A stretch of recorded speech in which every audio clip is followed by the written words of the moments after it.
Le Flash Info avec le centre de stockage de la Manche. Et on commence par prendre des nouvelles du projet de la future SPA Tolva, conforté hier par la justice, qui a rejeté les demandes d'un voisin qui souhaitait faire annuler le projet pour cause de nuisances sonores, mais aussi pour sa proximité avec la RN13, un danger pour les automobilistes selon lui.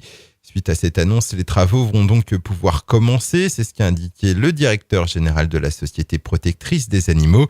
Le nouveau refuge sera construit à l'emplacement d'un ancien magasin de meubles. À terme, il devrait accueillir 49 chiens et 80 chats.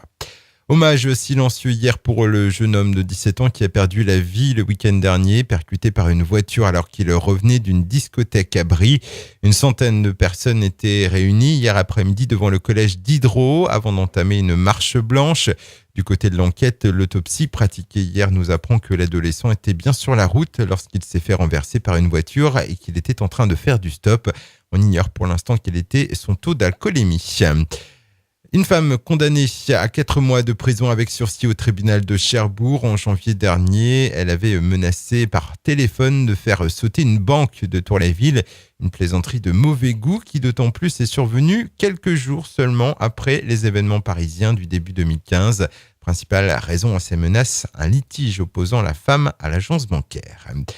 Ils étaient manchois d'adoption depuis des années, ils sont désormais officiellement de nationalité française. 88 personnes ont reçu hier des mains de la préfète Danielle Polvé-Montmasson leur certificat de nationalité française.